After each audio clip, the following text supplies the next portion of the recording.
Muy buenas noches,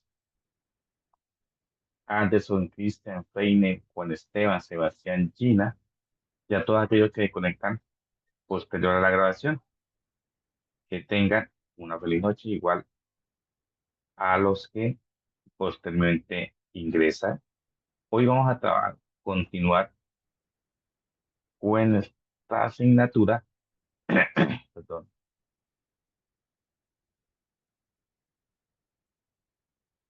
de informática teórica.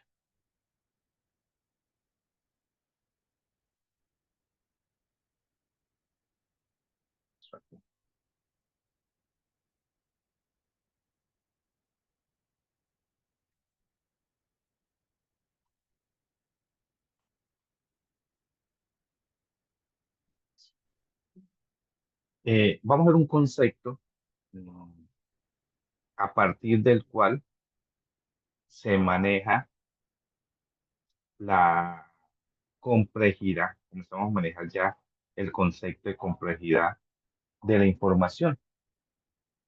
Como les comenté, son términos un poquito más complejos. Buenas noches, Gina. Voy a explicar el concepto, pero voy a hacer algunos ejercicios como para no ser tan teórico del manejo de ejemplos con JFrag. No tanto de la indecibilidad como tal, sino como ver la funcionalidad del autómatas dentro del proceso de ejecución. Entonces, de pronto los conceptos, como le decía al principio del curso, no van a estar aplicados al concepto del ejemplo, ¿sí? Sino que va encaminado como a cambiar un poquito eh, la clase. Recordemos que esta materia es teórica, sino que le agrego un concepto de autómatas de máquinas de Turing complementarias. Por eso hoy vamos a hacer algunos ejemplos de máquinas de Turing de tipo calculadora. ¿Listo? Pero vamos a ver el concepto que nos hace referencia al día de hoy, que es la indecibilidad. Cuando hablamos de indecibilidad, vamos a ver el concepto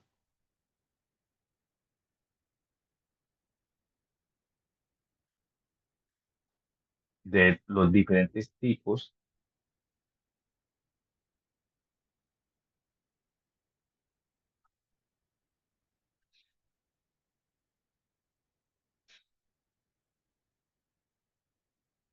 de estas estructuras, de los conceptos, de los lenguajes y de qué tipo de problemas manejamos. Aquí vamos a comenzar a detallar un poquito en qué consiste.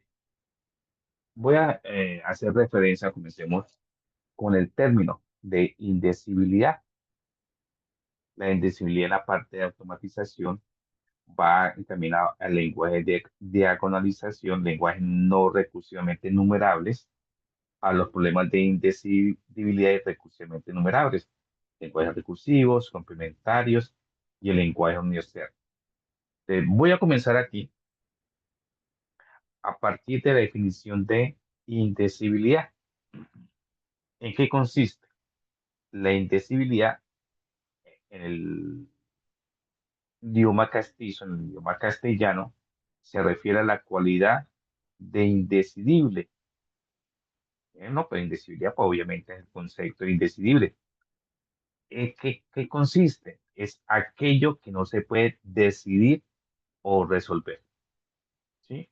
Aquí vamos a manejar en concepto de lógica, en concepto matemático, una proposición es indecidible si no se puede probar si es verdadera o falsa dentro de un proceso, dentro de un sistema dado, o si un problema es indecidible cuando no existe un algoritmo que pueda determinar si encuentra la respuesta correcta dentro de estos sistemas.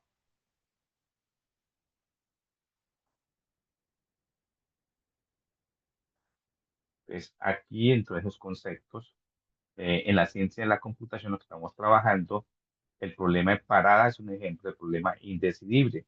No existe un algoritmo que pueda determinar si cualquier programa dado se detendrá o seguirá ejecutándose infinitamente dentro de ese concepto. Dentro de este modelo, vamos a ver que detrás de todo algoritmo va asociada a unas máquinas de Turing. Los lenguajes indecidibles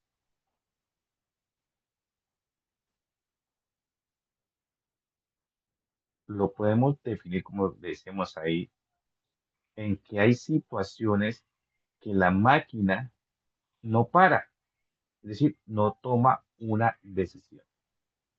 Las palabras aceptadas, pues naturalmente van a parar en un estado de aceptación y recibe esas palabras como aceptadas.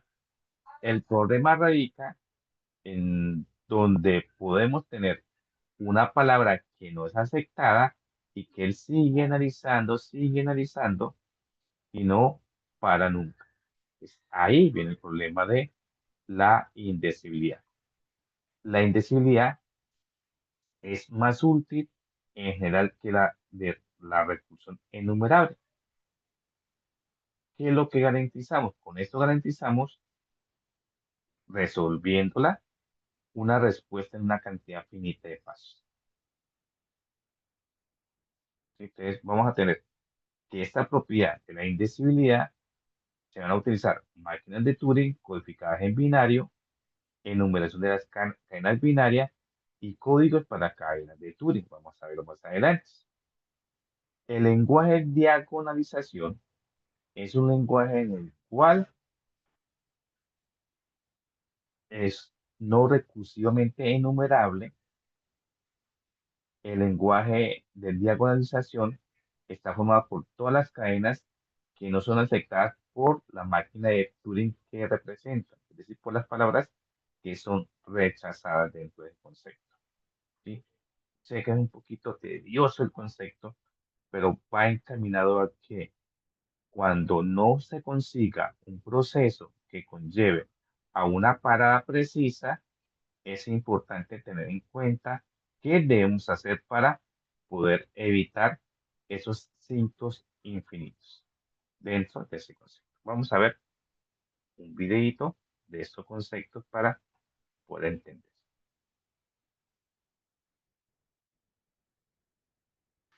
Hola a todos, mi nombre es Francisco Jesús Bayona y soy alumno de la asignatura Complejidad y Computabilidad en la web. Hoy vamos a resolver el ejercicio 2.1.23 que nos indica: los lenguajes recursivos enumerables son cerrados respecto a la intersección. Para resolver este ejercicio, primero vamos a desgranarlo en tres aspectos. Un primer aspecto, que es un lenguaje recursivo enumerable; dos, que es la intersección entre dos lenguajes; y 3, qué significa cerrado respecto a una operación. Por último, una vez explicado estos aspectos, determinaremos si este ejercicio planteado es verdadero o falso. ¿Qué es un lenguaje recursivo enumerable? Un lenguaje recursivamente enumerable es un lenguaje formal para el cual existe una máquina de Turing que acepta y se detiene con cualquier cadena del lenguaje. Es decir, Importante aquí, mire la diferencia. Un lenguaje recursivo enumerable es que siempre va a lograr detenerse, siempre va a tener parada al momento de leer una palabra, ya sea una palabra aceptada o rechazada. Mientras que un lenguaje indecidible, el problema radica en que cuando no acepta una palabra puede suceder que nunca consiga una palabra. dada una máquina de Turing M, tal que para cada W pertenezca al lenguaje, M acepta W. ¿Qué es la intersección entre dos lenguajes? La intersección de dos lenguajes L1 y L2 se define como el conjunto de cadenas que pertenecen a ambos lenguajes. Como podemos ver en el gráfico, un lenguaje A correspondido con las letras A, B, E y F, y un lenguaje B en el cual se comprende de las siguientes letras: C, D, F y E. Como podemos ver, la intersección entre ellas es lo que tengan en común, F y E. ¿Vale? Si vemos aquí otro ejemplo, supongamos que tenemos los siguientes lenguajes sobre un alfabeto que solo acepta las letras A y B, tenemos un primer lenguaje donde habrá un número de palabras donde el número de A's sea igual al número de B's, y otro segundo lenguaje en el cual habrá una serie de A's y una serie de B's y no tienen por qué ser iguales. Si hacemos la intersección de ambos lenguajes, sacamos que la intersección de ellas es el primer lenguaje el mismo número de A's que el mismo número de B's. ¿Qué significa cerrado respecto a una operación? Si un conjunto es cerrado respecto a una operación, significa que, al aplicar esa operación a elementos dentro del conjunto, el resultado también pertenece al conjunto original. Vamos con un ejemplo de números naturales. ¿Vale? Para determinar si un número natural es cerrado con respecto a la operación de suma y multiplicación, hacemos las operaciones y podemos ver que si cogemos dos números naturales y realizamos la operación tanto de suma como de multiplicación, obtenemos otro número que también pertenece al conjunto de números naturales. Como podemos ver en el ejemplo, 2 más 3 es igual a 5.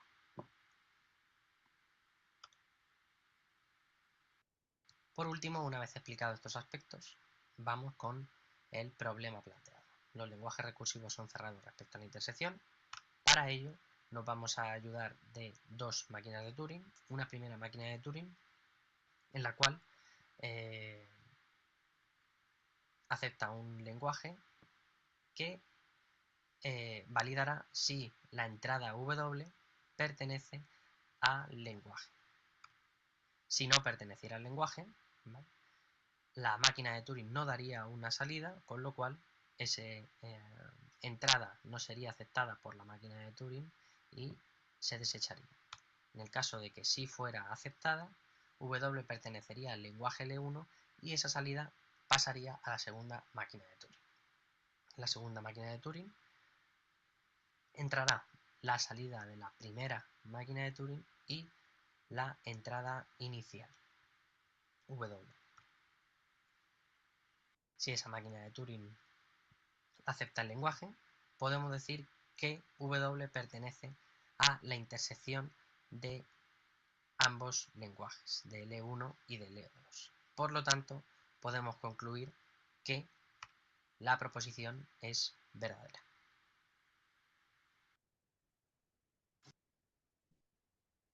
Bien, aquí hay un concepto de matemático de cómo se aplica la funcionalidad dentro del proceso. Vimos lo que era el problema indefinible recursivamente enumerable. Primero comenzamos a identificar qué es un lenguaje recursivamente enumerable. Mire que es aquel que acepta todas las cadenas dentro del proceso. Recordemos que estos lenguajes mm, van a estar encaminados a poder ser programados mediante un algoritmo, ¿sí? Importante, todos esos conceptos que estamos visualizando, presentando, va encaminado a que podamos entender, comprender dentro de la ejecución de un programa cómo es que manejamos el procesamiento de la información dentro de las máquinas de Turing y su progreso en la ejecución de validación. Estos algoritmos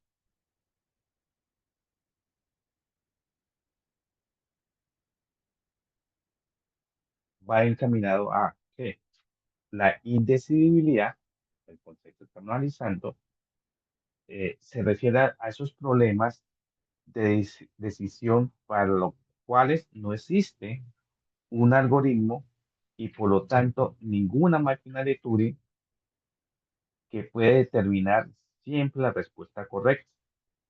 Es decir, recordemos que aquí siempre vamos a llegar si es positivo o negativo, si es sí o no para toda entrada. Alan Turing, en los años 50, demostró que estos problemas existen. El ejemplo que se utiliza es el problema de la atención o problema de parada. En este concepto de problema de parada, eh, lo que hace es identificar si una máquina de Turing se detiene o no. Entonces, recordemos, el problema de la accesibilidad es un problema que tiene una respuesta, verdad o falso, sí o no. Indecidible, un problema indecidible es aquel para el que no se puede construir un algoritmo que funcione para todas las posibles entradas y que siempre termine en una respuesta correcta. Así sea que rechaza o acepta la palabra. El problema de la detención va asociada que dada una descripción de una máquina de Turing y una entrada, se tendrá esa máquina de Turing para esa palabra. Es la duda que tenemos, la pregunta que tenemos al momento de ejecutar una máquina de Turing. Turing probó este concepto que no puede existir un algoritmo que resuelva este problema para todas las combinaciones posibles de máquinas o de entradas dentro de este proceso. Entonces, ¿qué en sí decimos? Decimos que un lenguaje L recursivo, si L es igual a LM, para alguna máquina de Turing, M que verifique. Si la palabra pertenece al lenguaje, entonces M acepta y por lo tanto separa la máquina de Turing. Pero si W no pertenece a L, es decir, no pertenece la palabra al lenguaje, pues M termina parándose aunque no llegue nunca a un estado de aceptación. Esa es la meta que nosotros vamos a tratar de lograr al momento de tener estos conceptos de la indecibilidad. Vamos a ver un ejemplo, de pronto un poquito más práctico de dicho proceso. Un problema indecidible es un problema de decisión para el que es imposible encontrar un algoritmo que siempre produzca una salida, sí o no, de forma correcta. En este video veremos ejemplos de problemas indecidibles. Para ello, primeramente lo veremos desde la perspectiva de lenguajes y posteriormente mostraremos varios ejemplos de problemas indecidibles o no computables. Comenzamos.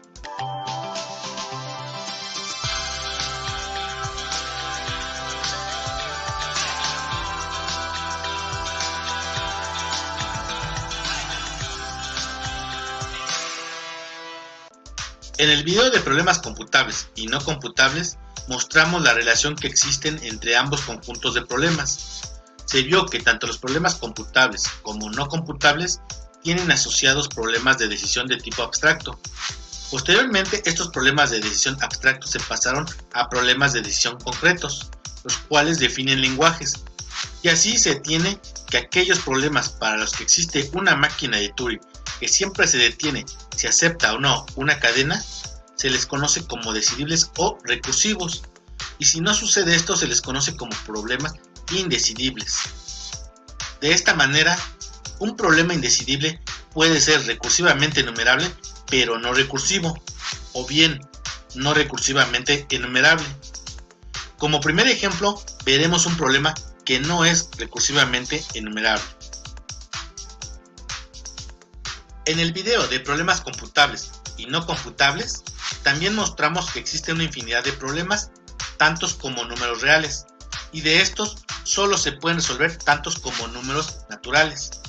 Que se pueda resolver significa que existe un algoritmo que los resuelve, y por la tesis de Church-Turing, este conjunto de problemas para los que existe un algoritmo es igual al conjunto de lenguajes recursivos, lo cual implica que la cardinalidad del conjunto de lenguajes recursivos es igual al de los números naturales, es decir, hay tantos lenguajes recursivos como números naturales. Y puesto que un lenguaje es recursivo, si existe una máquina de Turing que siempre se detiene, acepte o no la cadena de entrada, esto nos lleva a que las máquinas de Turing con esta propiedad de detenerse siempre se pueden enumerar, y así podemos hablar de la máquina de Turing 1, la máquina de Turing 2, la máquina de Turing 3, etc. También en el tema de problemas computables y no computables, vimos que una máquina de Turing se compone de una 7 tupla.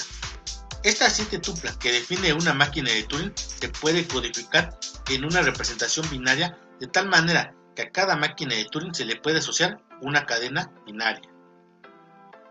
Por otro lado, una proposición que se puede demostrar en teoría de la computación es que si sigma es un alfabeto, entonces sigma estrella es infinito numerable. Consideremos el alfabeto binario. Luego podemos enumerar todas las cadenas binarias, teniendo de esta manera la cadena W1, W2, W3, etc. Algunas de estas cadenas binarias tienen asociadas la codificación válida de una máquina de Turing. Sin embargo, esta asociación la podemos extender a todas las cadenas binarias de la siguiente manera. Si una codificación binaria no corresponde a la codificación válida de alguna máquina de Turing, entonces le asociamos la máquina de Turing que acepta el lenguaje vacío. Y de esta manera, a cada cadena binaria le podemos hacer corresponder una máquina de Turing. Y así, la cadena W1 corresponde a la codificación de la máquina de Turing 1. La cadena 2 corresponde a la máquina de Turing 2 y así sucesivamente. Una vez que ya tenemos enumeradas las cadenas y máquinas de Turing, nos podemos preguntar si la cadena W1 es aceptada por la máquina de Turing 1, o por la máquina de Turing 2, o por la máquina de Turing 3, etc. Lo mismo nos podemos preguntar para la cadena W2, si es aceptada por la máquina de Turing 1, por la máquina de Turing 2, o por la máquina de Turing 3, etc. Y así, para cada cadena, nos podemos preguntar si es aceptada o no por cada una de las máquinas de Turing. Esto es, en general, nos podemos preguntar si la cadena W subíndice J es aceptada por la máquina de Turing M subíndice K. Un caso particular sería preguntarnos si la cadena W subíndice I es aceptada por la máquina de Turing M subíndice I. Se define el lenguaje de diagonalización L subíndice D como el conjunto de cadenas W subíndice I, tal que W subíndice I no es aceptada por la máquina de Turing M subíndice I. Se tiene que el lenguaje de diagonalización es un lenguaje no recursivamente enumerable. Para demostrar esta proposición que omitiremos, se lleva a cabo mediante el método de demostración por contradicción. Ahora bien, existe una máquina de Turing llamada máquina de Turing universal que simula el comportamiento de todas las máquinas de Turing sobre un alfabeto de entrada dado. La máquina de Turing universal procesa pares ordenados de la forma M,W, siendo M la codificación de una máquina de Turing y W una cadena de entrada para M. El lenguaje que define la máquina de Turing universal se conoce como el lenguaje universal y se denota como L subíndice U.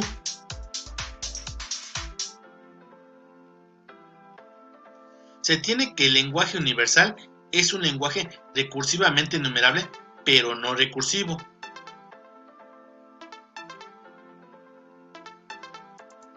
Observemos nuevamente el diagrama de Venn con el que comenzamos en esta presentación. Y en este momento hemos presentado un lenguaje que no es recursivamente enumerable y otro lenguaje que es recursivamente enumerable, pero no recursivo. Ambos lenguajes recaen dentro del conjunto de problemas indecidibles. Una máquina de Turing que define un lenguaje recursivo corresponde al concepto de un algoritmo. Si pensamos en un lenguaje como un problema, entonces el problema es decidible si es un lenguaje recursivo e indecidible si no es un lenguaje recursivo. La existencia o no de un algoritmo para resolver un problema a menudo tiene mayor importancia que la existencia de una máquina de Turing que resuelva el problema. Por otro lado, las máquinas de Turing que no garantizan detenerse si la cadena no es aceptada no nos proporcionan suficiente información como para concluir que una cadena no pertenece al lenguaje. Por lo que, en cierto sentido, no resuelven el problema. Por lo tanto, dividir los problemas o lenguajes entre decidibles e indecidibles suele ser más importante que la división entre lenguajes recursivamente enumerables y lenguajes no recursivamente enumerables. De esta manera, en lo que sigue nos enfocaremos únicamente en mostrar algunos ejemplos de problemas indecidibles, y el primer ejemplo que veremos es el problema de la parada. El planteamiento del problema de la parada consiste en lo siguiente: existirá un programa o función al que llamamos termina, que tenga como entrada un programa P y una entrada X para P, de tal manera que termina decida si P se detendrá o no con X. Esto es, si P se detiene con X, entonces que termina nos devuelva un valor verdadero o bien 1. Y si P no se detiene con X, entonces termina nos devuelva un valor falso o bien 0. Supongamos que tal función termina existe, y aquí tenemos su pseudocódigo. En el video de problemas computables y no computables, vimos la función Fermat que intentaba buscar la terna de enteros positivos que cumplieran la ecuación del último teorema de Fermat. Si la función termina existiera, entonces, al pasarle como argumento la función Fermat con entrada n igual a 1, termina nos arrojaría como salida un valor igual a 1, es decir, que sí se detiene la función Fermat con entrada n igual a 1. Si a termina le pasamos los argumentos Fermat y n igual a 2, también nos arrojaría como salida un valor 1, ya que en este caso también existe una solución para la ecuación. Sin embargo, si a la función termina le pasáramos los argumentos Fermat con n igual a 3, este tendría que arrojar como salida un valor 0, es decir, nos estaría indicando que la función Fermat con entrada de argumento n igual a 3 no se detendría, indicándonos de esta manera que la función Fermat nunca encontraría soluciones enteras positivas que cumplan la ecuación del último teorema de Fermat para n igual a 3. Lo mismo sucedería con n igual a 4 y en general para n mayor o igual que 3. Lamentablemente, tal programa no existe. Este es un ejemplo de un problema indecidible. Otro problema indecidible es el problema de la serpiente, que consiste en preguntarse si podemos conectar dos puntos en el plano mediante teselas que tengan el mismo color adyacente. Por ejemplo, si tenemos estas tres teselas y los puntos en el plano A, B, en este caso, sí es posible conectar estos puntos mediante las teselas cuyo color adyacente es el mismo. Sin embargo, en general, es imposible saber si se pueden conectar o no. Otro problema indecidible, que es muy parecido al de la serpiente, es el problema de las baldosas, que consiste en preguntarse si el plano se puede teselar mediante ciertas baldosas de tal manera que sus lados adyacentes tengan el mismo color. Por ejemplo, si consideramos estas cuatro baldosas, pareciera que posiblemente sí podemos teselar el plano. Sin embargo, recordemos que es un problema indecidible y a ciencia cierta no sabemos si realmente podemos teselar todo el plano con estas cuatro baldosas. El siguiente problema indecidible que mostramos es el 10º problema planteado por Hilbert en 1900 de una lista de 23 problemas matemáticos.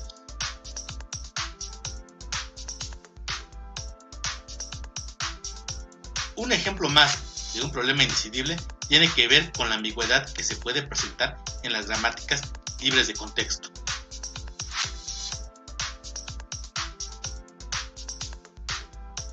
El último ejemplo de problema indecidible que presentamos es el problema de la correspondencia de Post.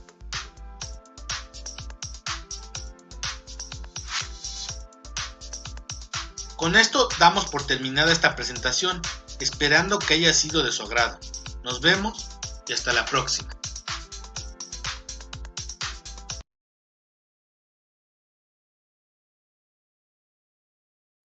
Vimos unos conceptos, unos ejemplos de estas funcionalidades encaminadas a cómo construir. Mire que son dos tipos de problemas que estamos viendo. Estamos viendo lo que es un problema recursivamente enumerable y un problema indecidible. Ahora, ¿qué sucede cuando tenemos un problema indecidible recursivamente enumerable? Aquí nos aseguramos que la máquina de Turing se pare siempre en tiempo finito, es decir, va a ejecutar sus sentencias en un número preciso de pasos, es decir, tiene una frecuencia finita. Siempre va a terminar y siempre va a generar una respuesta. Aquí tenemos el concepto de los lenguajes recursivamente enumerables y los lenguajes recursivamente los recursivos.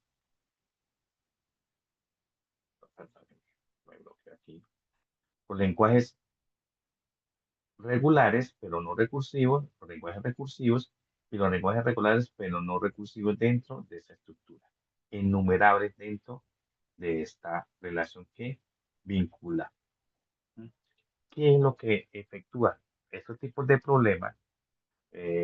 Conceptualmente hablando, la funcionalidad al momento de definirse va encaminado a que al momento de ejecutarse no tengamos la posibilidad de que se efectúen bloqueos. Recordemos que un programa, cuando tenga un ciclo infinito, va a ocasionar bloqueos dentro del proceso. Hoy en día, la automatización de los problemas ha logrado que esas dificultades o esos problemas en el cual puede lograr calcularse en forma infinita los datos, tenga un punto de cierre, un punto en el cual no bloquee el computador. Esta mejora conlleva a que los computadores no sufran bloqueos, ¿sí? Esto, porque anteriormente, hace unos años, recordemos que estamos planteando la computadora internamente cómo trabaja. Hace unos años, la computadora, cuando efectuaba procesos continuos, podía suceder que generamos problemas infinitos en su solución, es decir, no llegaba a terminar. Ahí donde viene esta mejora. Ya tenemos la ventaja que con la computación actual, con estas implementaciones, ya no tenemos eso, porque obviamente hay programas que generan estos ciclos infinitos, pero internamente las máquinas que estamos definiendo evitan que continúen, van a tener un punto de parada. Entonces, van a tratar de bloquear esos ciclos infinitos. Dentro de un problema indecible recursivamente enumerable, tenemos lo que son los complementos de los lenguajes recursivos. ¿En qué consiste? Recordemos que un lenguaje complemento son aquellas palabras que no pertenecen al lenguaje. Pues aquí lo que definimos es que un lenguaje recursivo son cerrados por complementación, es decir, los lenguajes de las palabras afectadas es recursivo, así como las palabras rechazadas también es recursivo. ¿Sí? En esto consiste, es decir, vamos a tener una parada general. Y el concepto de lenguaje universal, el lenguaje universal es aquel lenguaje enumerable, recursivamente enumerable, pero no recursivo. ¿Sí? En eso es lo que define cualquier lenguaje recursivamente enumerable, pero no recursivo, va a ser lo que conocemos como lenguaje universal. En sí, el lenguaje universal es el conjunto de cadenas que representan una máquina de Turing, una palabra aceptada dentro de ese proceso de lenguaje recursivamente enumerable. ¿Sí? Entonces, aquí los lenguajes universales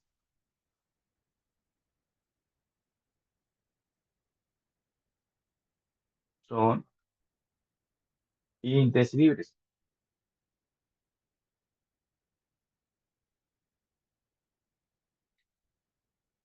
dentro de sus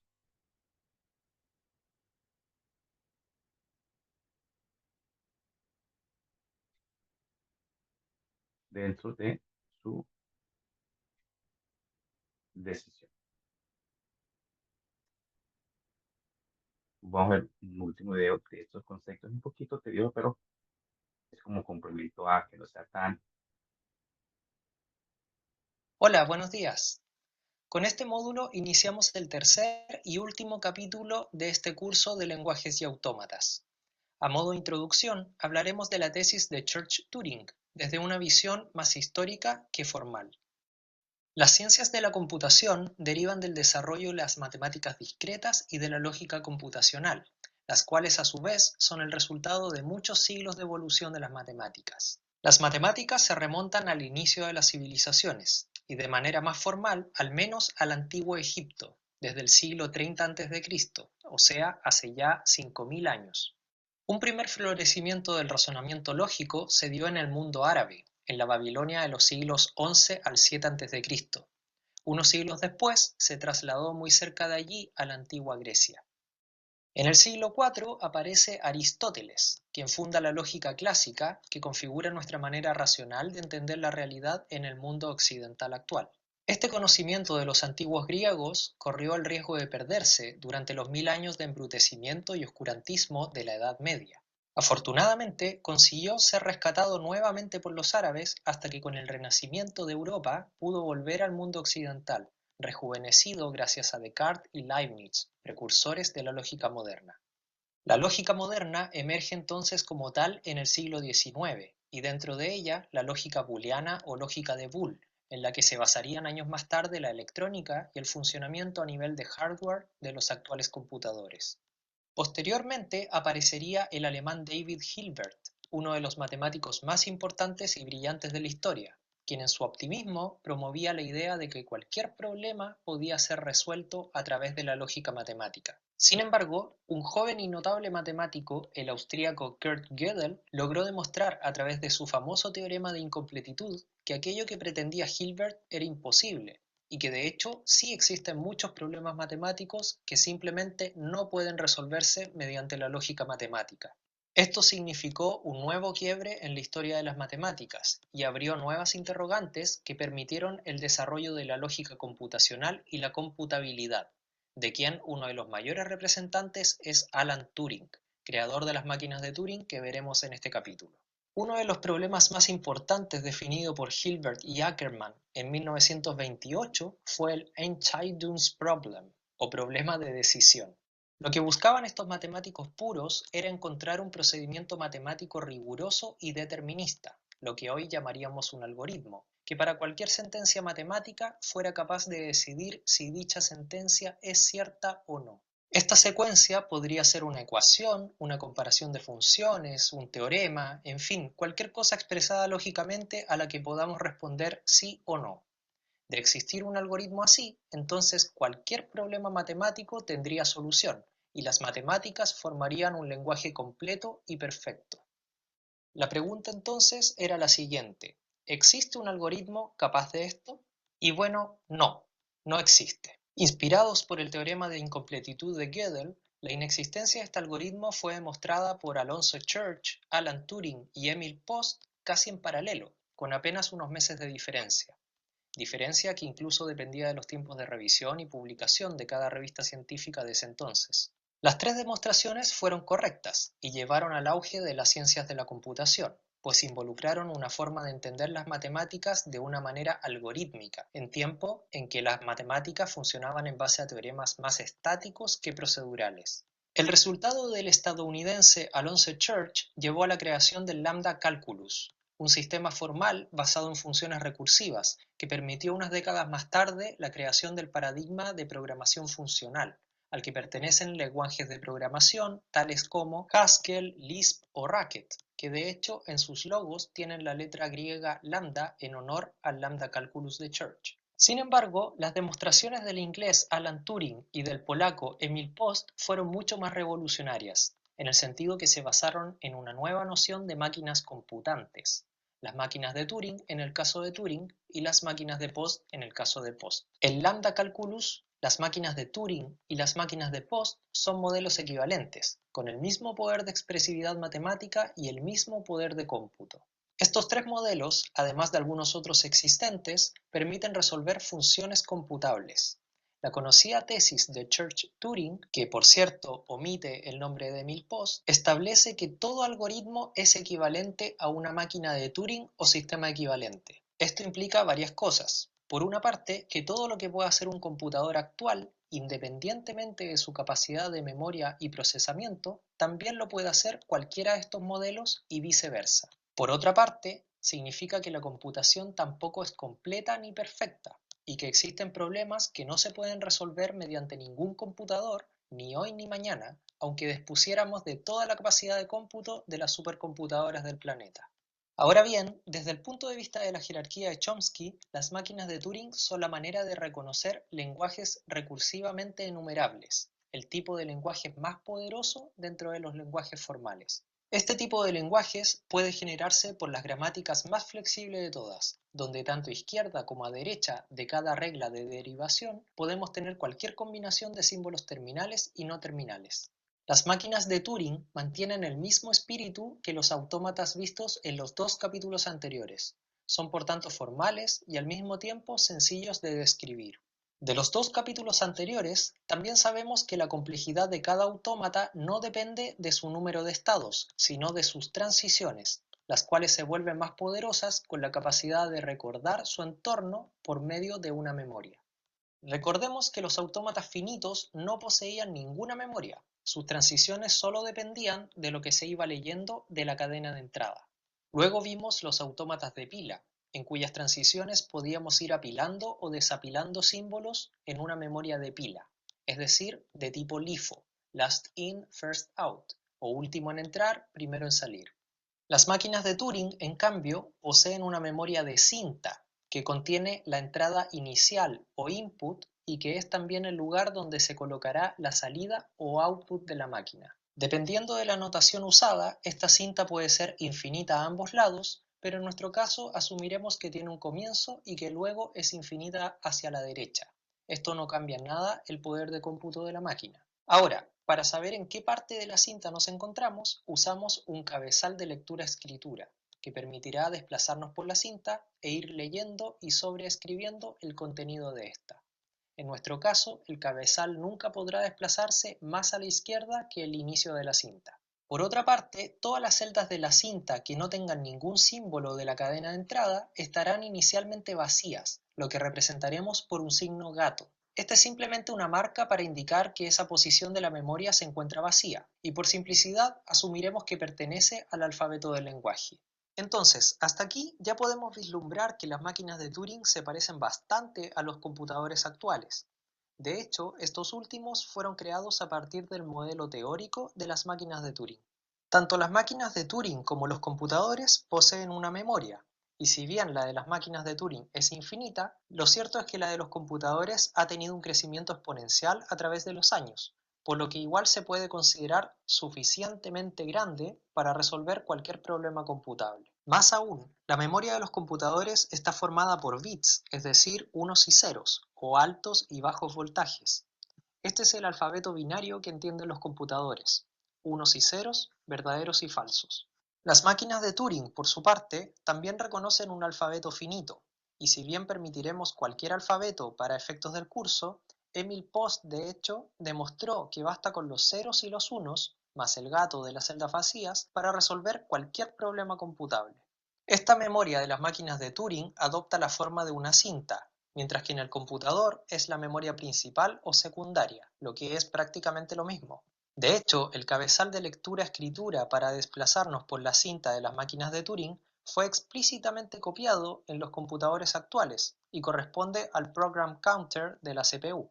Por último, y para acabar con la analogía, una máquina de Turing posee un conjunto de estados que va describiendo en qué posición se encuentra de su operación, mientras que los computadores van pasando por secuencias de instrucciones, que también indican en qué posición se encuentran en su cómputo. Con todo lo que hemos visto, ya podemos iniciar el próximo módulo explicando detalladamente cómo funcionan las máquinas de Turing, la CPU. Por último, y con todo lo que hemos visto, ya podemos iniciar el próximo módulo explicando detalladamente cómo funcionan las máquinas de Turing. En este curso trabajaremos con una notación particular, pero existen muchas otras notaciones equivalentes. Sin embargo, la esencia de todas estas notaciones es la misma, y lo que se puede hacer con una, se puede hacer también con la otra. Eso sería todo. Muchas gracias por ver y hasta luego. Quiero que veamos este cuadrito. Es un Ahora explicando detalladamente cómo se al program counter de la CPU. Por último, y para acabar, este cuadrito en sí, si no estoy mal, te lo habíamos visto, pero quiero hacer énfasis. mm, ¿Por qué se dice que la estructura que manejamos con máquina de Turing define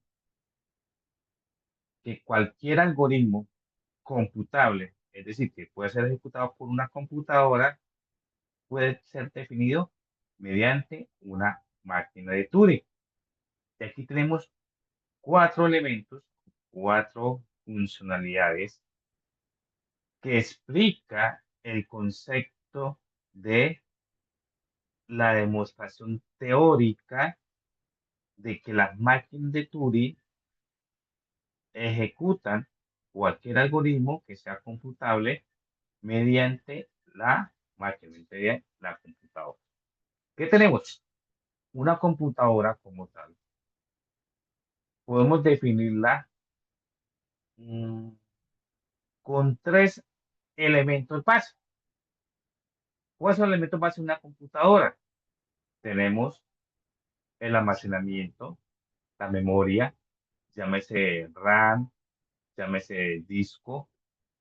Tenemos el procesamiento de la información, lo que conocemos como la unidad de procesamiento, que es la CPU, ¿sí? Que es la encargada de ejecutar todas las sentencias computacionales. Y tenemos para que pueda entender la información, para que pueda comprender y manipular los procesos, el lenguaje que se tiene. Es decir, escribe, lee, si vuelve una cinta en la máquina de Turing, en la computadora escribe y lee bits, ya sea en la memoria principal, en la RAM o la memoria secundaria, en la ROM, en la caché o en el disco duro. ¿Sí? Pues mire que esto lo que hace es teóricamente explicar cómo trabaja la computadora. Y el último proceso es la ejecución. ¿Cómo corre un programa dentro de la computadora? Una secuencia de instrucciones. En la máquina de Turing es el cambio de un estado a otro a partir del valor que le estemos dando del alfabeto que él trabaja. Es decir, vamos a tener un conjunto de estados que escriben la operación que ejecuta. Mire que la definición de la máquina de Turing va muy definida con la funcionalidad que tiene nuestra computadora. Entonces, son datos que clarifican por qué la máquina de Turing se define como el modelo teórico para explicar el proceso computacional dentro de ese proceso computacional que tenemos. Ahora sí, ya, ese era el tema que vamos a ver. Vamos ahora a manejarlos en este ya, pues, lo hicimos como el laboratorio. Aquí, mayor o igual que uno, el mismo concepto que hicimos en el laboratorio. Voy a pasar este ejercicio. Este es un reconocedor de lenguaje. Recordemos que lo que veíamos, que una máquina de Turing, computacionalmente hablando, maneja tres funciones. Una máquina de Turing como reconocedor de lenguaje, como es el ejemplo que tenemos aquí, que va a validar si una palabra es aceptada o rechazada. Reconoce el lenguaje, valida el lenguaje. Esa es la estructura que manejamos. Bueno, aquí la máquina de Turing con los estados, los 7 elementos que tenemos, los estados, el alfabeto de la cadena, el alfabeto de la cinta, la función de transición, el estado inicial, el valor del espacio en blanco y los estados finales dentro del proceso como tal. Estas máquinas de Turing son lenguajes de tipo cero, lenguajes recursivamente enumerables, lenguaje recursivo decidible dentro del algoritmo, es decir, que va a tener una solución. Siempre va a tener, en este caso, en la máquina de Turing, en los lenguajes recursivamente enumerables, en los lenguajes recursivos, va a tener siempre una parada. Siempre va a parar. Entonces tenemos los tres elementos, los que les vamos a ver dentro del ejercicio. Un aceptador del lenguaje, un reconocedor del lenguaje, un generador del lenguaje. Recordemos que el ejercicio que hicimos en la sesión anterior, en la sesión de hoy, en donde eh, parte de la funcionalidad es construye las palabras asociadas a un lenguaje y el computador como tal, que son las funciones matemáticas dentro de ese proceso. Vamos a ver dichas funcionalidades, dichos ejemplos de la, dentro del proceso.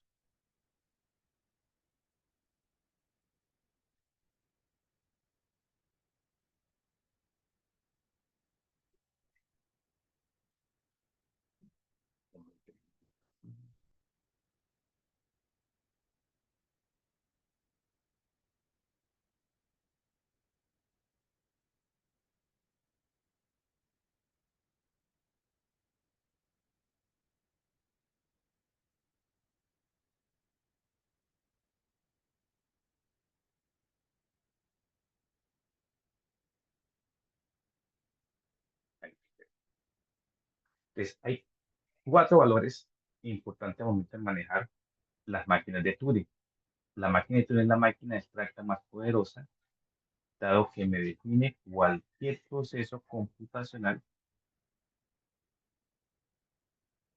y me lo valida, me lo comprueba. La máquina de Turing consta de un autómata finito y una cinta infinita, concepto teórico. Recordemos que es el proceso que manejamos. Una máquina de Turing reconoce los lenguajes tipo cero, que son los que son recursivamente numerados, que fue lo que vimos dentro del proceso, que son los lenguajes que van a tener siempre una parada, es decir, va a tener una secuencia de pasos finita. Una máquina de Turing se detiene para toda entrada, el lenguaje es recursivo. Esos son dos ejemplos. Y esta es la jerarquía de Chomsky. Nosotros estamos ubicados en la cero que nos estamos trabajando. Los lenguajes regulares, en cierta forma, estos lenguajes regulares son los que utilizan los lenguajes de programación. Es el más pequeño dentro de ese proceso.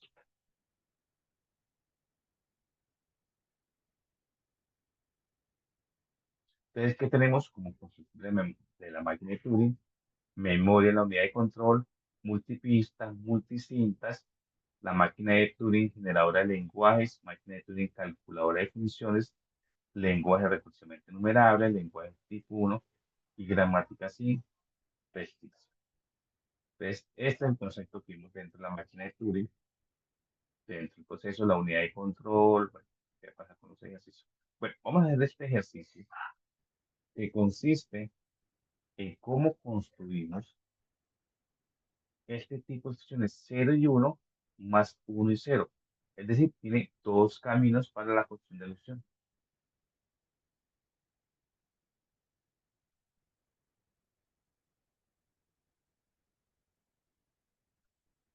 dentro de ese proceso.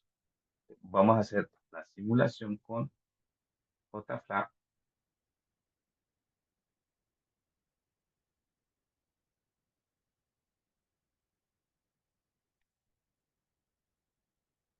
Mire que vamos a tener las palabras que comiencen con 0 y tengan unos, o las palabras que comiencen con 1 y tengan 0. Esto es lo que significa esta estructura. Entonces, máquina de Turing,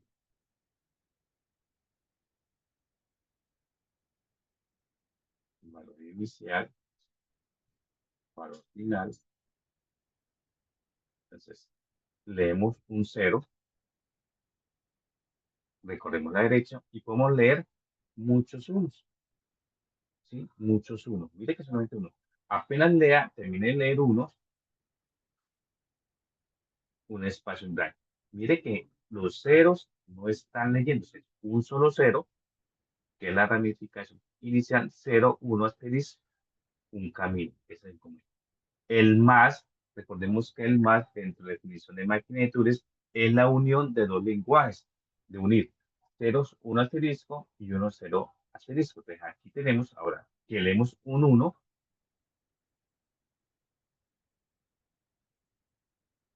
leemos los ceros que queramos y vamos y aceptamos el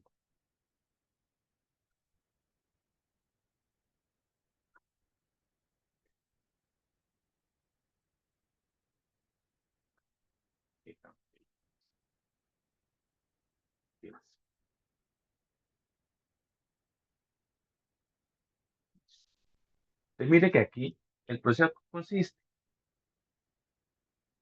en que tenemos 0,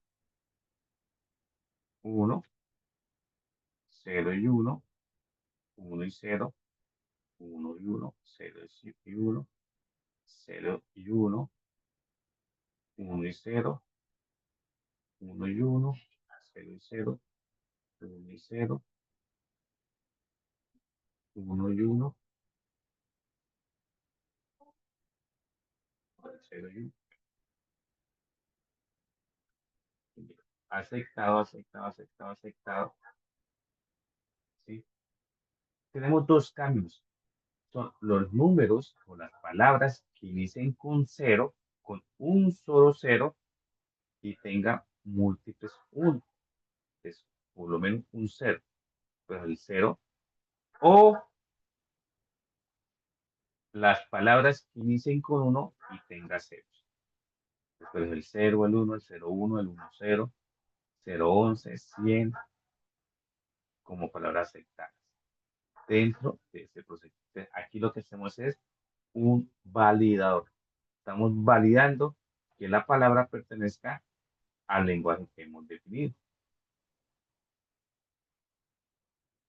¿Sí? Entonces, en este caso es una sola cinta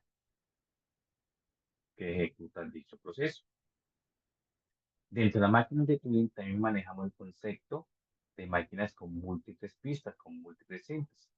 Un solo cabezal va haciendo el recorrido y vamos a tener varias cintas que van a ejecutar sentencias a partir del valor de entrada que definamos.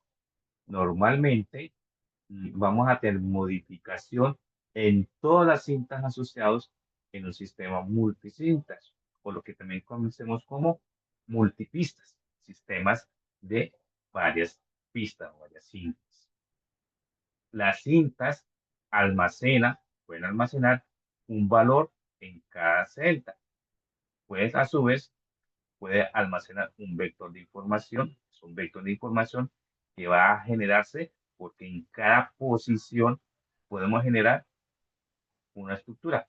Es decir, podemos tener la construcción, una cinta,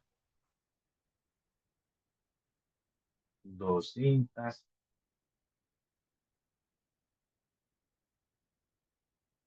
tres cintas y así sucesivamente. Entonces, este va a tener, al momento de ejecutar, vamos a definir que tenemos un vector aquí, otro vector acá, otro vector aquí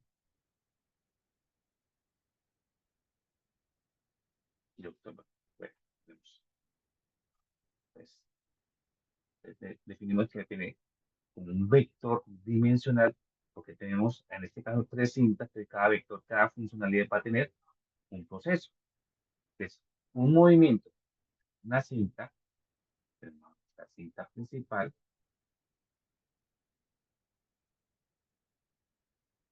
tenemos nuestra palabra que estoy leyendo, ¿sí?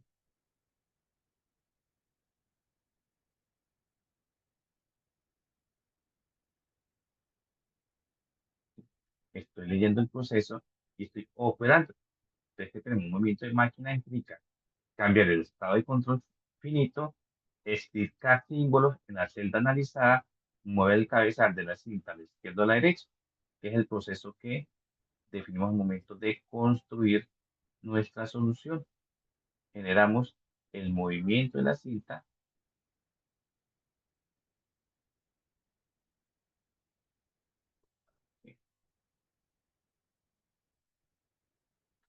¿Cómo movemos la cinta en cada proceso?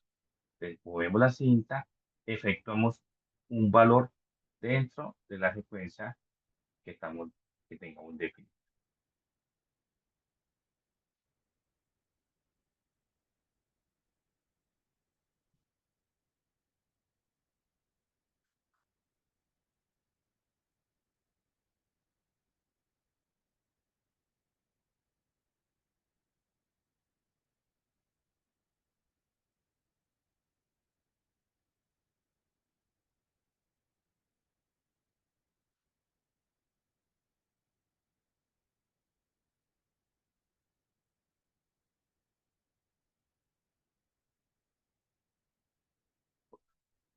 Podemos manejar este sistema multisim dentro del proceso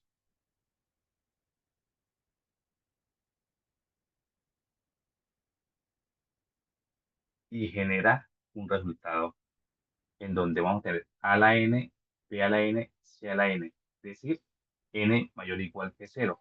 Como n mayor o igual que cero, también vamos a tener el valor nulo como palabra aceptada. Y no mire que vamos a tener multicinta, vamos a tener tres cintas en donde vamos a contabilizar cuántas A están escritas, cuántas B y cuántas C. Al final debemos tener vacío los tres valores que estamos nosotros contabilizando dentro del proceso. Entonces vamos a ver cómo vamos a comparar esas palabras. Vamos a hacer este programa multisim. Entonces, para entenderlo un poquito,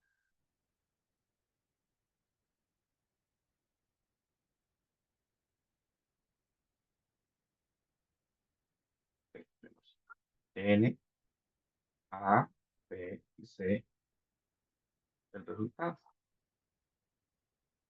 0, 3 y 4. Es 0, 2, 4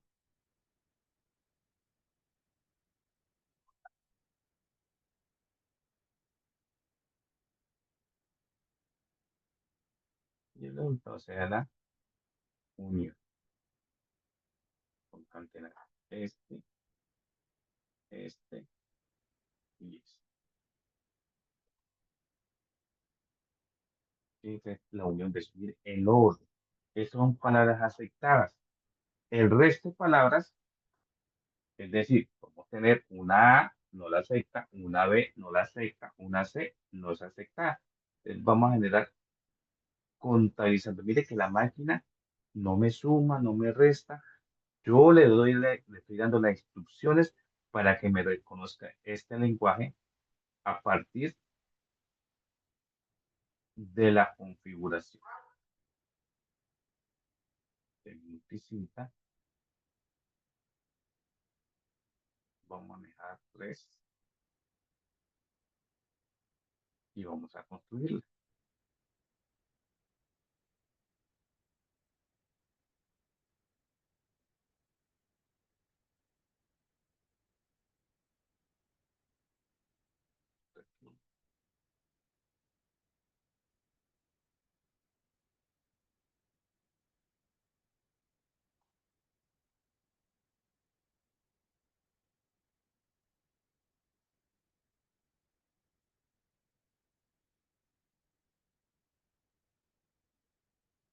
Inicial, final.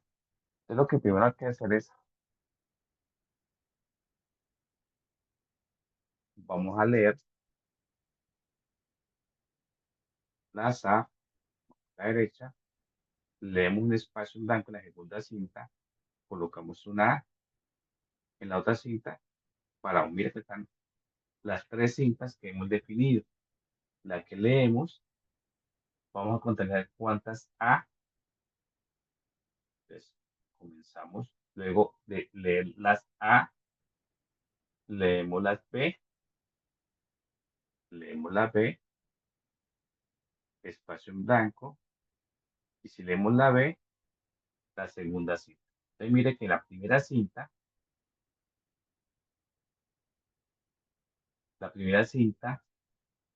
va a leer los valores de la cadena. De la primera cinta me va a marcar cuántas A son, la segunda cuántas B son dentro de ese proceso. Ya terminamos esta estructura, pasamos a leer la C. Entonces, leemos la C.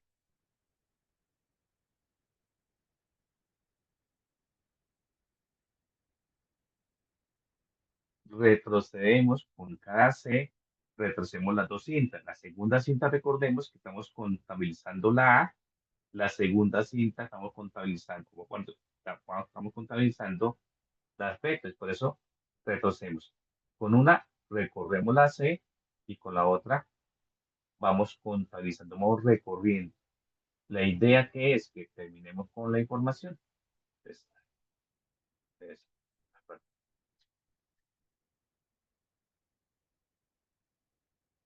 entonces, aquí hacemos el recorrido de la C y hacia el otro lado recorremos la A y recorremos la B. Entonces, aquí lo que hacemos, ya recorrí la primera C y recorremos ahora la demás C y vamos a recorrer al momento de construir, dejarlo aquí el ejemplo, que me parece interesante este ejercicio, si lo entendemos, pues tenemos un buen porcentaje. Vamos a leer una palabra. A, A, A, B, B, B, C, C, C. Fijarlo aquí.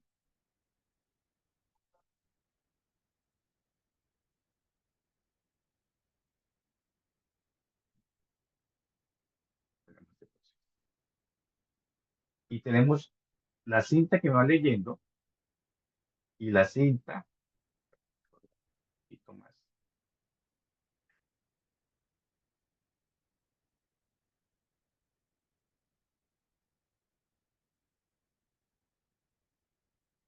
cinta 2, por ejemplo así, cinta 3.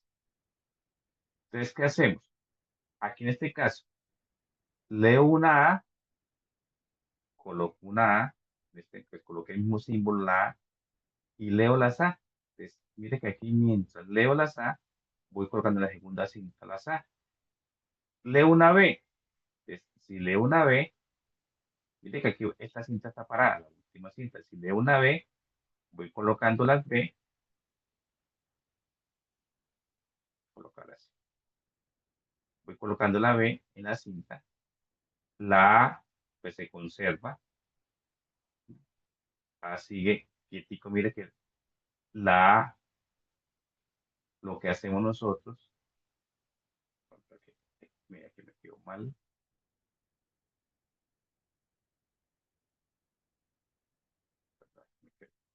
Leemos la B,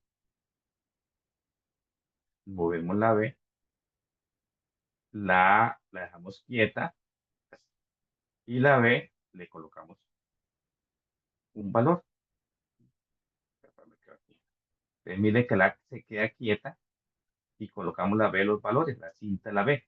Teóricamente, pues obviamente la cinta va a estar ubicada en esta forma.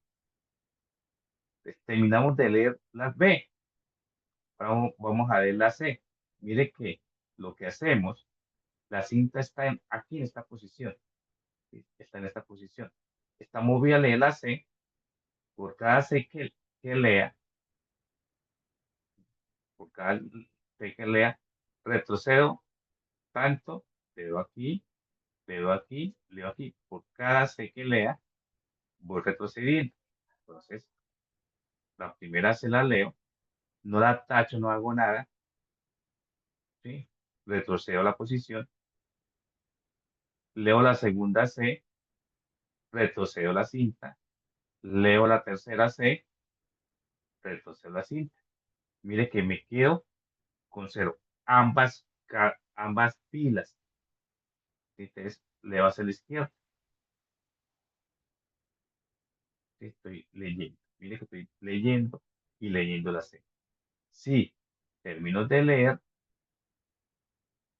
si termino de leer,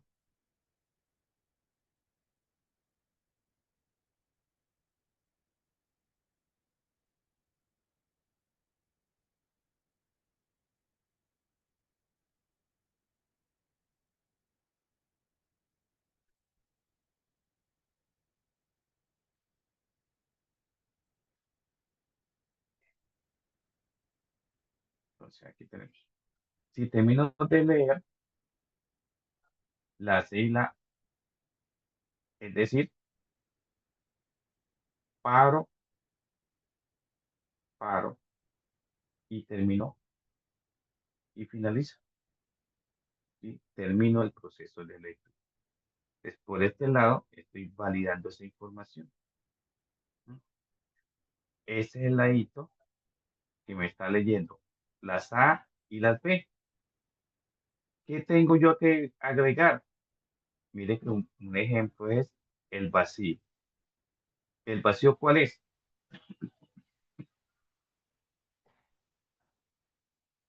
Leo vacío, me vuelvo a la izquierda, me paro a la derecha, la cinta, o sea, no trabajo con la cinta,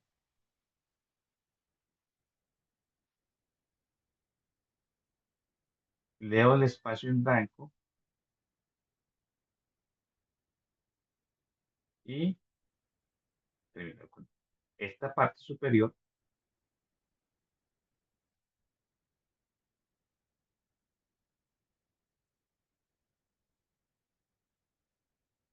Esta parte superior es cuando el valor es cero, es decir, cuando es nulo.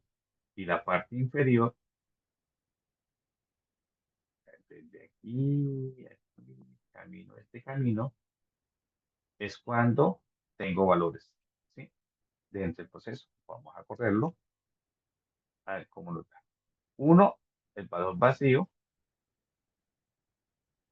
la cinta queda quietica y termina, ¿sí? No hacemos ningún tipo de movimiento. Y la palabra secta, ¿sí? Rama superior. Ahora, el valor de entrada, la primera cinta, como tener 2A, bueno, 3A, 3B y 3C. Sí, esa va a ser una palabra aceptada dentro del modelo. Entonces, mire, estamos en Q sub 0, leo la A, muevo a la derecha, la segunda cinta, le coloco la A, muevo a la derecha, la cinta tercera se queda quieta, quedamos ahí.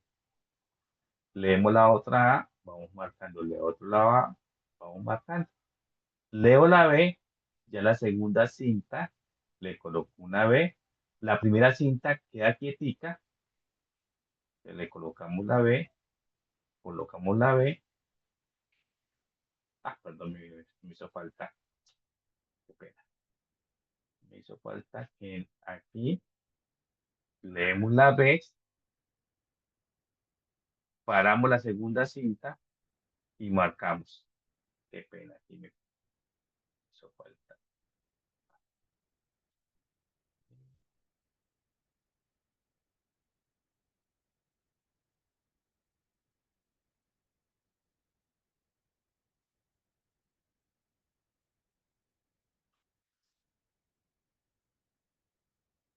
Ahora sí, me falta este pedacito de las B. Entonces, 1, 2, 3, 1, 2, 3, 1, 2, 3. Señalimos la A, perdón, marcamos, primera cinta, segunda cinta, o la B. Marcamos la primera B, marcamos la segunda B, marcamos la tercera B. Mire que la cinta de A no la movemos, queda quieta. Ahora que conseguimos una C, movemos a la izquierda, ya leemos una C, leemos la segunda C, muevo a la izquierda, tanto la cinta en la A como la B, movemos otra C y espacio en blanco. Y estado de aceptación. Al quedar espacio en blanco, me queda en estado de aceptación el programa. Ahora marquemos una que no me dé. A, A, B y 12. Entonces, la A marcamos, la, la segunda cinta marcamos, leemos una B, marcamos, leemos la C, marcamos. Mire que no me sale ahí. ¿Por qué? Porque no puedo reemplazar. No consigo, sí consigo A, pero no consigo B. Y como no consigo, no cumplo la regla. Entonces, por eso se me queda ahí. No puedo leer la otra C. Solamente leo una sola C y me queda bloqueada y por eso esa palabra es rechazar. Entonces, este es un programa multicinta, multipista, que me define cómo puedo manejar dicho almacenamiento. Mira, manejando tres cintas como el comprobar que los valores que tengamos sean correctos. Entonces, lo guardamos.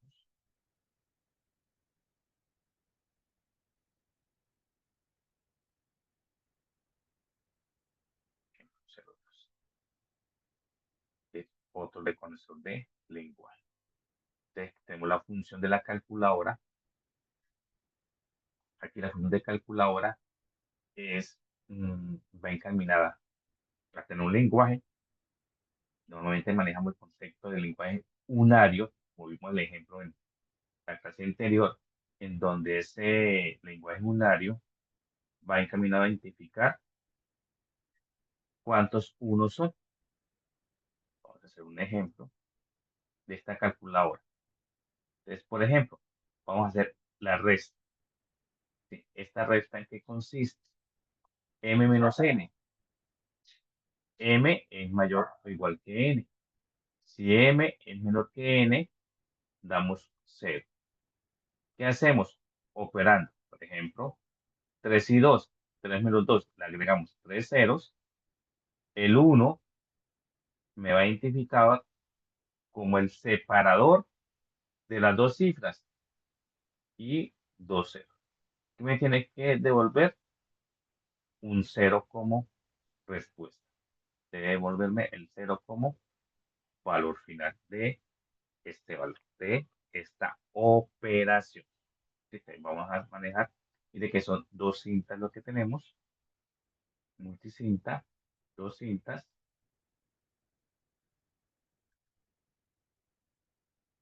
Y vamos a hacerlo inicial. Inicial. Vamos a leer los ceros.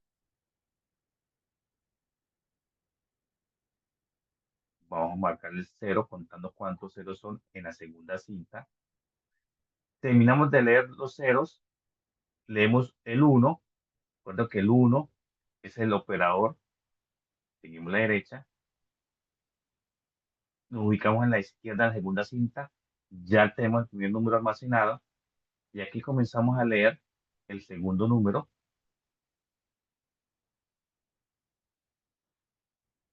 Y vamos quitando en la segunda cinta los ceros que hemos colocado. ¿Sí? Y al final me tiene que dar como respuesta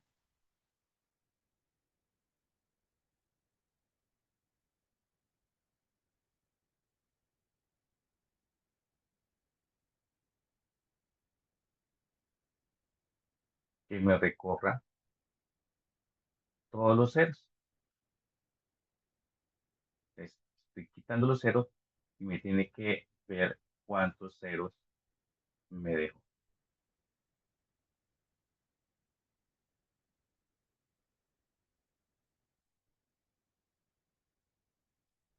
Vamos a correrlo.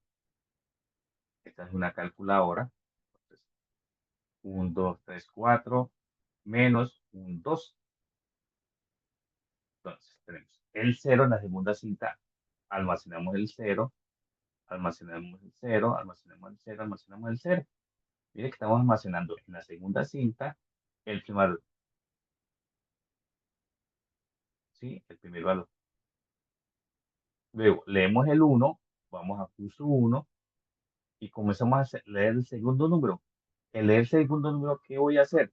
Voy a eliminar los ceros, un 0, otro 0, y me dio el valor final, que es 2 ceros, ¿sí?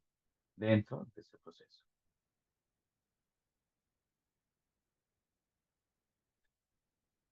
Y mira que aquí tenemos 1, 2, 3, 1, 2,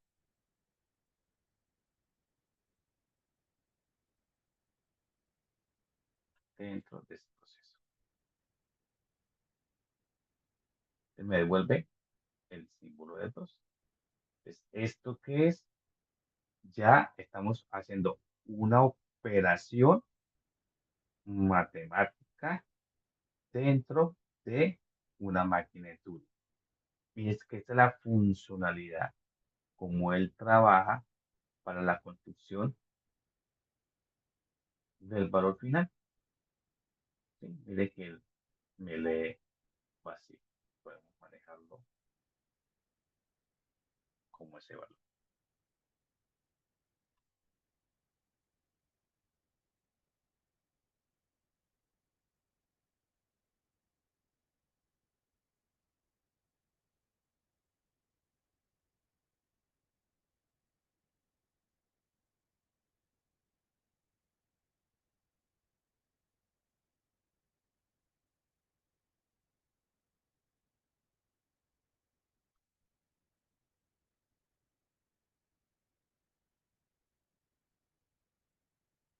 Entonces, por ejemplo,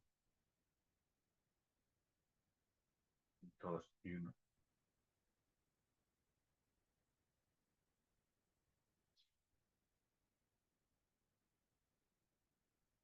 Entonces, leemos el 0, los dos ceros los almacenamos. El 1, recuerde que va a ser la parte operativa, descontamos un 1 y me da el 0 como resultado final. ¿Sí? Ese es el valor que me contabiliza, el que opera como resultado. Esta es la resta. Vamos a ver si alcanzamos el último ejercicio, que es la suma. ¿Cómo sumamos los valores? Vamos a guardar ejemplo 3, la resta. Ahora vamos a hacer la suma. Entonces, igual, aquí vamos a hacerlo sencillo. La máquina de Turing normalita, no va a ser multicinta.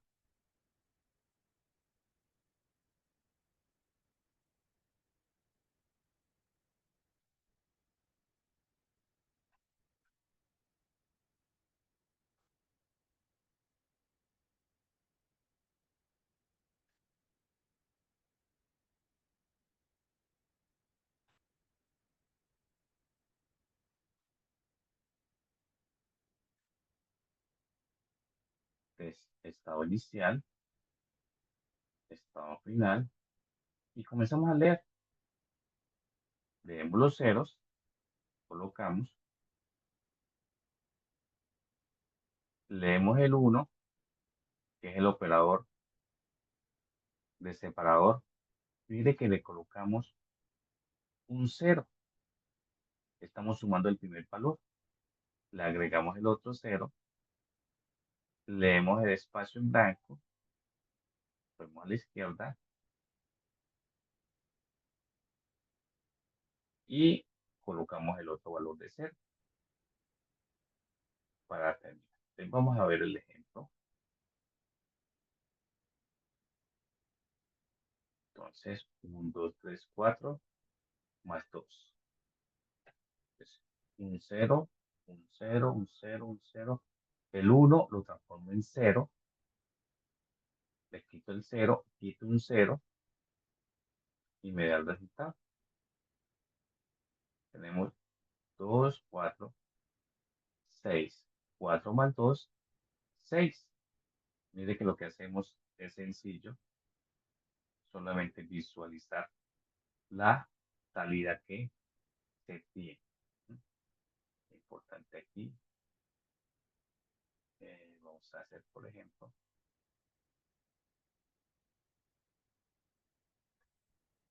aquí. Va a ser un poquito aquí.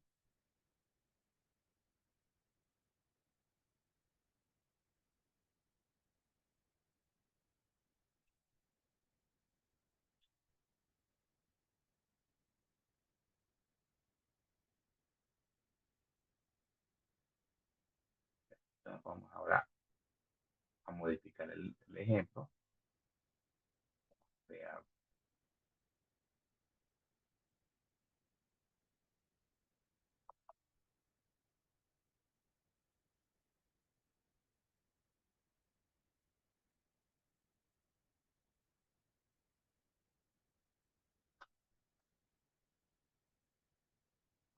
paso.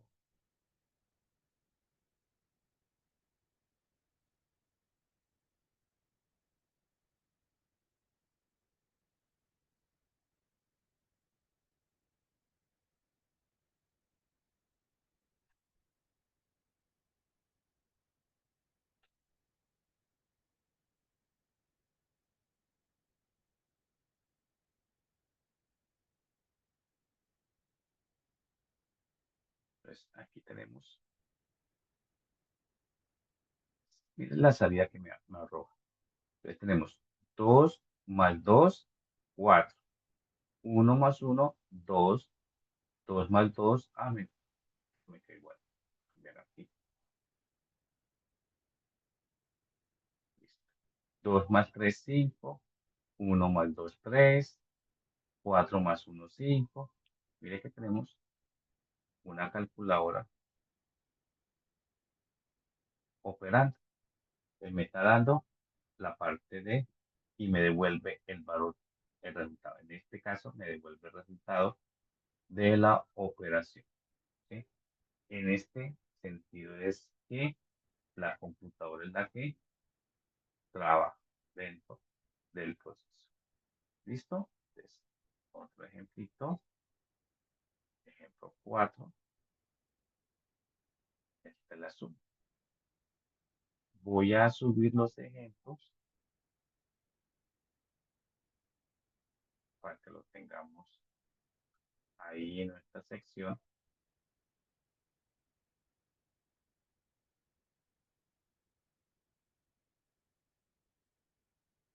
Semana 4.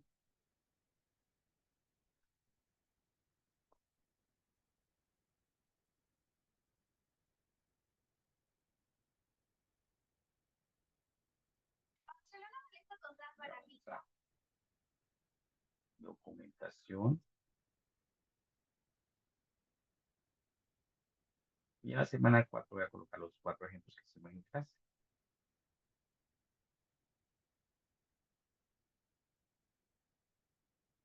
Semana 4. Hay otros ejemplitos aquí, pero voy a colocar aquí ejemplo en clase. Entonces, vuelvo, repito, estos ejemplos van más que todo a historia informática. Vamos a complementar lo que hacen las máquinas de estudio. ¿Listo? Como antes, hacemos un reconocedor, un validador, un generador de lenguajes y una calculadora, que fue lo que hicimos el día de hoy. Importante. Ahí vuelvo y hago énfasis. El concepto que hoy vimos es lo que es un lenguaje recursivamente enumerable, lo que es un lenguaje indecidible, que es la funcionalidad que se tiene para que los computadores no se bloqueen, es decir, que lo que tiene la máquina de Turing es que siempre van a tener una parada, en conclusión de lo que vimos. Agregué un reconocedor de lenguaje con JFrag y manejamos una calculadora. Manejamos también un reconocedor de lenguaje con multipista, que en cierta forma es el concepto computacional que estamos manejando. Entonces, le agradezco mucho la asistencia de Andrés Felipe, Cristian, Reine, Juan Esteban, Luisa Fernanda, María Paola, Sebastián, Gina, Churani. Muchas gracias por su asistencia, igual a todos aquellos que nos ven posterior a la grabación. Que tengan una feliz noche. Vale, profe, muchas gracias, Hasta, compañeros. Feliz noche, hasta luego. Gracias, profe. hasta luego, gracias.